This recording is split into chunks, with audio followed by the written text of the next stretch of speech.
Bonjour. Merci d'avoir attendu, désolé pour le retard. Ce panel, c'est au prisme de l'étranger. Au prisme de l'étranger. Je suis la personne qui s'occupe de la modération. Je suis en doctorat de sciences de l'éducation au laboratoire Experis de l'université Sorbonne Paris-Nord.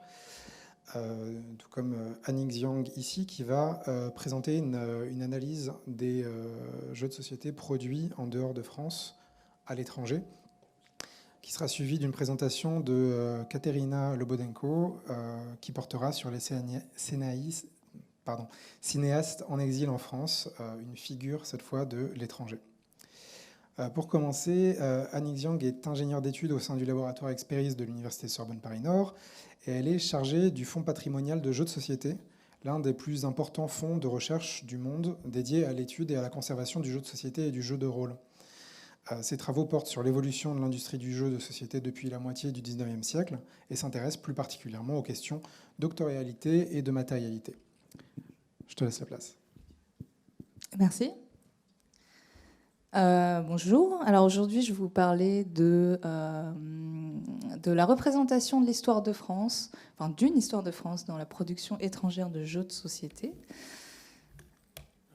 Ouais. Non, vas-y, t'inquiète. Je vais juste baisser un petit peu le son. Ah oui, ouais, c'est fort. Donc, représenter l'histoire, vous avez tous et toutes probablement déjà vu des films, lu des livres, vu des œuvres artistiques qui représentent un événement ou une période historique, qui met en scène voilà, une période de l'histoire passée. Donc là, je vous en ai mis quelques-unes que vous reconnaîtrez probablement.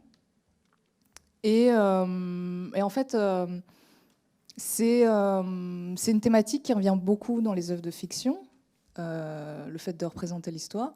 Et c'est souvent l'occasion de représenter le passé, quelque part l'utiliser comme une allégorie de la société actuelle, ou en tout cas de la réinterpréter à chaque fois.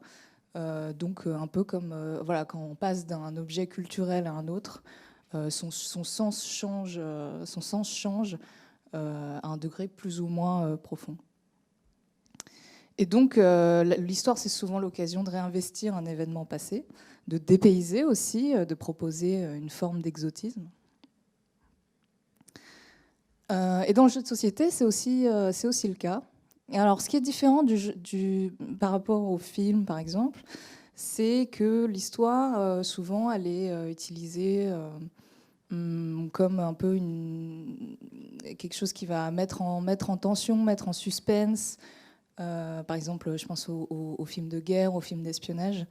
Ce qui en fait va assez peu être le cas dans le jeu de société. Et en fait, c'est un peu une contrainte, enfin, c'est un peu une spécificité du jeu de société, c'est qu'il y a assez peu de narration, enfin il y a très peu de narration même, quand on compare aux films, aux séries, aux livres, ou même aux jeux de rôle en fait, si on regarde ou aux jeux vidéo, si on regarde dans les genres qui sont un peu cousins. Il y a une place très importante donnée à la matérialité, donc il y a cette contrainte cette contrainte et aussi cette spécificité de devoir naviguer autour d'éléments de jeu matériels, et une opposition entre sérieux du savoir historique et notion d'amusement associé au jeu, ce qui est également le cas dans le jeu vidéo.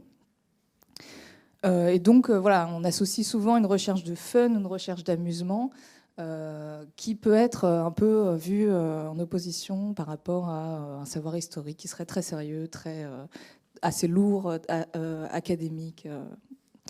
Et au final, le principe d'incertitude aussi. Donc, l'issue du jeu ne peut pas être connue, sinon c'est plus vraiment un jeu. Ce qui n'est pas le cas avec l'histoire. Je vous fais pas un dessin, mais on sait un peu ce qui s'est passé à la fin. Et donc, pour étudier un peu ça, j'ai constitué deux corpus. Donc, un premier corpus en me basant sur Board Game Geek.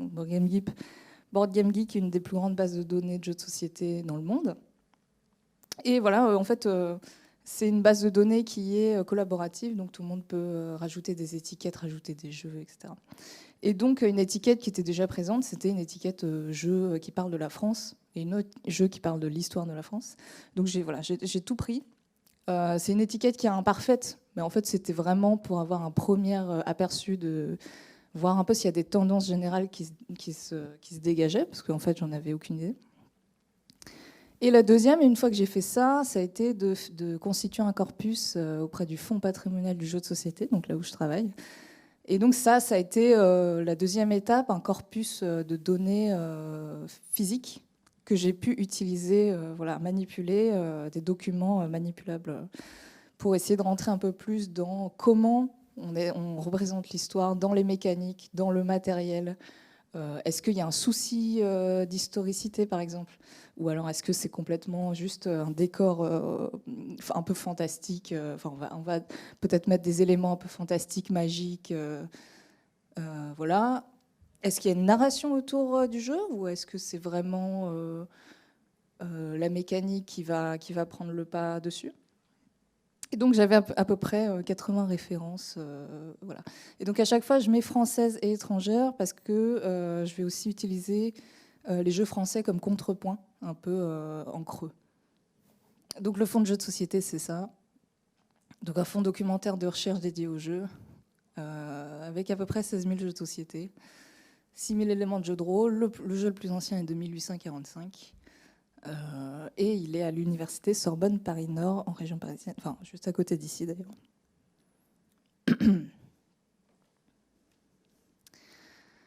Alors, donc, première tendance, les jeux de confrontation à thématique guerrière. Donc, 2/3 des jeux dans le premier corpus, donc qui est un corpus un peu large, voilà, avec des contours assez peu définis, mais qui parle de la France d'une façon ou d'une autre. Ce qui est vraiment beaucoup. En fait, on est à plus de 67%, je crois, de jeux qui parlent d'un conflit armé important, donc d'une guerre, d'une bataille, d'une révolte, voilà. Et dans mon corpus FPJS, plus de 8 jeux sur 10, donc encore plus cette représentation des conflits armés. Et c'est une production qui est majoritairement nord-américaine, donc ça va avoir une importance, on va voir plus tard. Et de l'autre côté, donc vraiment de l'autre côté du spectre, on va avoir des jeux de gestion, de développement, donc pas du tout dans un but de confrontation, en tout cas guerrière, où on va construire, se développer, faire du commerce, s'enrichir. Et là, on va plutôt aller explorer un imaginaire qui est... on va essayer de questionner, voir est-ce qu'il est typiquement français. Mais en tout cas, un imaginaire assez différent. Et donc, ceux qui connaissent un peu les jeux de société sauront ce que ça veut dire, ce que veut dire l'école allemande du jeu de société. Mais c'est cette idée que ce sont des jeux qui essayent d'éviter la confrontation directe et qui vont plutôt aller du côté du jeu de gestion, du jeu de pose de tuiles, du jeu de développement, etc. Donc c'est un type de jeu qui va beaucoup se développer après les années 2000 et qui se caractérise par un thème assez peu présent et juste des éléments qui suggèrent un décor, mais la mécanique est vraiment au centre. Donc si on vient sur nos jeux guerriers, donc ça c'est dans le corpus, donc c'est pas généralisable. Mais ça donne une bonne idée des conflits qui sont le plus représentés. Donc, sans vraiment de surprise, la Seconde Guerre mondiale, les guerres napoléoniennes et la Première Guerre mondiale qui arrive un peu après. Ce qui est en dessous, ça va être la Révolution française, la bataille d'Agincourt, etc. Mais bon, on a vraiment un trio qui se partage un peu l'affiche. Donc on a donc c'est un thème qui est surreprésenté dans les jeux de société qui parlent d'histoire, mais c'est aussi le cas dans le jeu vidéo. C'est des chiffres que j'avais trouvés déjà, et probablement dans d'autres médias également. La guerre, en fait, ça engage, ça crée de la tension, comme je vous avais dit, et ça va puiser dans un imaginaire qui est déjà présent, qui est déjà très, très développé, un imaginaire collectif. Et peut-être une mémoire collective aussi, si on parle des jeux les plus récents sur la guerre froide, sur la guerre d'Algérie, etc. Donc cette surreprésentation des jeux à thématique guerrière, ça a quand même une origine. C'est lié probablement à l'association qui est fréquemment faite, historiquement aussi, entre wargames et jeux historiques. Donc les wargames, ça ressemble à ça. Ça peut ressembler à ça aussi, enfin, gauche, hein, à gauche, pas à droite. Et donc les wargames, ça va être des jeux dans lesquels on va simuler des batailles. Et donc historiquement, au XVIIIe siècle, c'était beaucoup utilisé dans un contexte sérieux, un peu pédagogique, on va dire, en tout cas d'entraînement pour les officiers de l'armée. C'était à la limite du jeu. Aujourd'hui, je ne sais pas si on le considérait comme un jeu, mais en tout cas, ça s'est développé. Son côté ludique s'est développé. Et donc, le wargame avec des hexagones. Donc là, je ne sais pas si vous voyez, en fait, il y a des cases. Le wargame avec des hexagones, c'est un peu l'héritier, ou en tout cas le cousin, il peut être contemporain aussi, du jeu de figurines, du jeu de wargame avec figurines. Et donc, dans ces jeux-là, on a un souci de représenter l'histoire. En tout cas, voilà, moi, je ne vais pas m'intéresser au côté historicité, mais en tout cas, il y a ce souci de représenter de façon vraiment précise, exhaustive et vraiment respecter voilà, l'histoire qu'on est en train de représenter. Donc, je vous ai mis quelques citations qu'on retrouve au dos des boîtes. Voilà, on parle de recherche historique complète. On peut jouer 24 avions différents, tous historiquement corrects. Et voilà, mon préféré, on joue sur un plateau qui est en papier épais, historiquement correct. Voilà. Voilà. Donc il y a vraiment ce souci, en tout cas, de montrer qu'on ne fait pas n'importe quoi. Et en fait, c'est un peu un argument aussi de qualité du jeu. De dire, voilà, on représente une période, mais on ne fait pas que la représenter, on la représente bien. Et on peut voir aussi, du coup, sur les illustrations, donc ça s'inspire beaucoup de tableaux assez connus, par exemple, voilà, quand on parle de Napoléon, ou alors voilà, des collages de photos. Mais en tout cas, on va toujours bien reconnaître l'uniforme, avec tous ces détails. On sait exactement, enfin, si on est un peu versé dedans, on reconnaît l'unité, on sait qui combat qui... voilà, on sait exactement même peut-être la race du cheval. Et donc ça se rapproche quelque part un peu, on pourrait tisser des liens avec la reconstitution historique, donc qui n'est pas forcément vécue comme un jeu, mais en tout cas voilà, avec ce même souci d'authenticité. Donc d'un côté on joue à une guerre, donc on représente cette guerre, et en même temps il y a quand même un souci de jouer. Et donc, voilà, si on fait que représenter des événements historiques, on regarde un film ou on lit un livre historique, mais du coup, jouer, ça suppose quand même qu'on ne connaît pas la fin et qu'on peut un peu faire ce qu'on veut, qu'on a une forme de liberté dans la contrainte qu'on nous donne.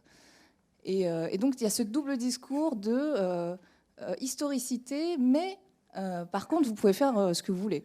Donc, ah mince, c'est pas le bon mot aussi, c'est le bon. Ah oui, pardon. Il ne faut pas lire celui à droite, c'est un faux copier-coller. Mais bon, voilà. Donc, on nous dit qu'on peut surpasser les exploits incroyables du commando britannique, changer l'issue de la Seconde Guerre mondiale, voilà, renverser la table de l'histoire. Voilà. Donc, il y a ce double discours à la fois de sérieux historique et voilà, de fun, de loisir. Donc, et dans les années 2000, je vous avais parlé des jeux plutôt de gestion.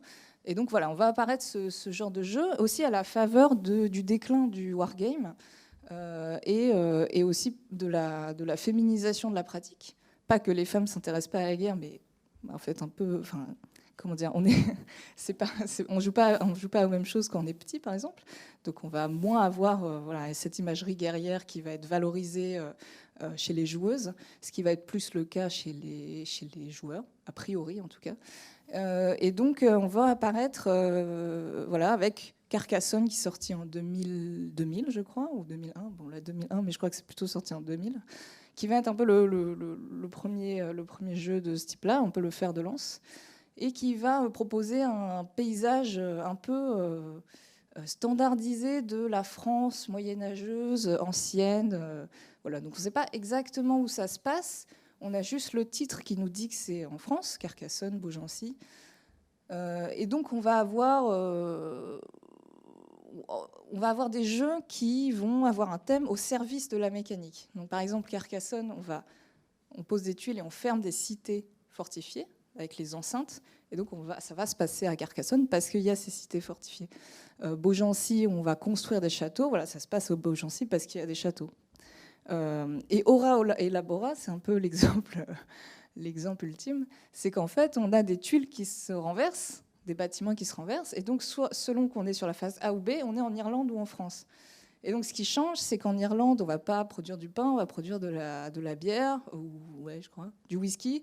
Et en France, on va produire de la bière et du pain. Donc, c'est vraiment réduit à presque une nécessité mécanique de représenter, de choisir de représenter la France. Donc, on suggère un décor qui est ancré dans le passé. Et encore une fois, donc on a une pléthore de jeux qui vont s'installer dans des villes françaises. Et ça va être vraiment le prétexte pour... souvent, c'est des villes portuaires, des cités marchandes. Et donc, ça va être des prétextes pour des jeux de gestion, pour gérer des ressources.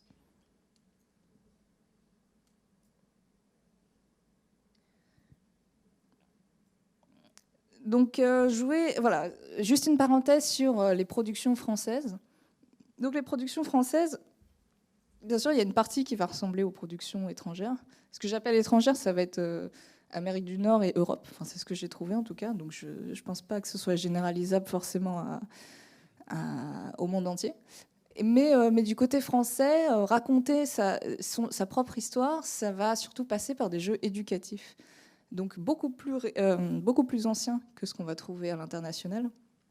Donc dès les tout débuts du jeu de société, on va retrouver des jeux éducatifs sur les rois, les grandes figures de l'histoire, les grands événements de l'histoire. Et ça va être des jeux de famille, des jeux de loi, des jeux d'association, avec un rôle, un objectif éducatif qui est vraiment évident. Enfin, c'est aussi un argument pour ces jeux de nous apprendre ce qu'on va peut-être apprendre à l'école plus tard ou en même temps.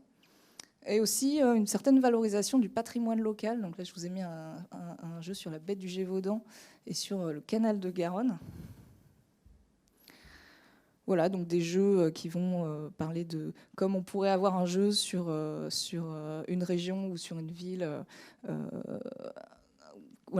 peut-être pour promouvoir le tourisme. Il y a aussi des jeux historiques qui vont se focaliser sur des événements ou des périodes précises. Donc, je vous avais parlé des jeux guerriers. En fait, il y a une explication un peu, on va dire, de généalogie du jeu qui explique pourquoi il y a cette surreprésentation des jeux guerriers un peu après les wargames un peu après les premiers Kriegspiel, les wargames, etc. Mais il y a aussi en fait ce qu'on choisit de représenter dans ces jeux.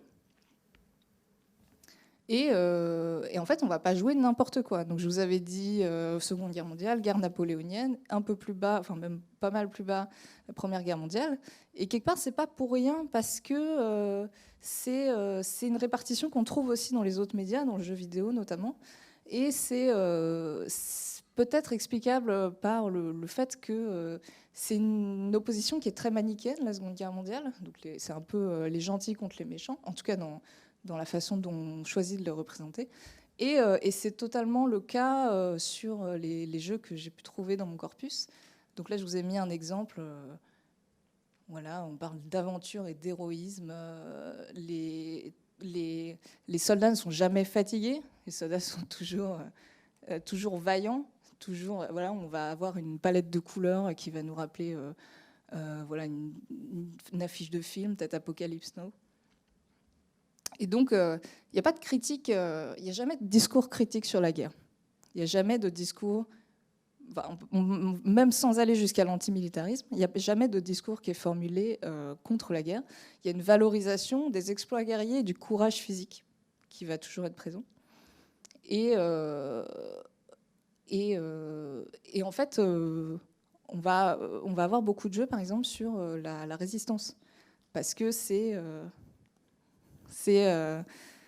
vraiment, ça va symboliser ce combat entre le bien et le mal, avec voilà, tout ce que ça peut apporter de romantisme.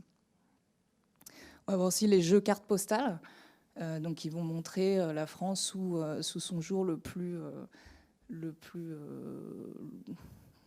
touristique, je ne sais pas comment on peut dire, en tout cas le plus bucolique. Donc voilà, je vous ai mis quelques exemples. Voilà, la production d'un discours politique ou pas. Là, on a plusieurs jeux sur la Révolution française, et en fait, tous ne produisent pas, en tout cas pas volontairement, de discours politique. Là, voilà, on est clairement sur des jeux parodiques, plutôt humoristiques, alors que là, on est plutôt sur des jeux un peu plus sérieux qui ont un discours, enfin, qui reprennent en tout cas des idées politiques. Voilà, ce que j'ai trouvé intéressant, c'est dans le cas des jeux américains, par exemple, on va représenter des périodes de l'histoire de France qu'on va assez peu représenter en France. Donc la guerre d'Algérie, ce qui va se passer en Amérique du Nord aussi, notamment avec le Québec, et la bataille d'Agincourt, par exemple, que je n'ai pas retrouvé dans beaucoup d'œuvres françaises. Voilà, et en conclusion, voilà, on a cette dichotomie entre la démarche de création et la question de la justesse historique. Et donc, on est toujours un peu dans un entre-deux concernant le jeu de société. Et au final, en fait, on a toujours cet enjeu ludique de créer un jeu qui revient.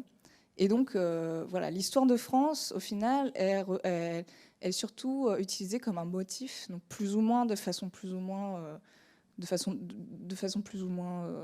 importante, mais elle devient vraiment un motif, et ça crée vraiment une forme de fiction, une forme de fiction historique, quoi.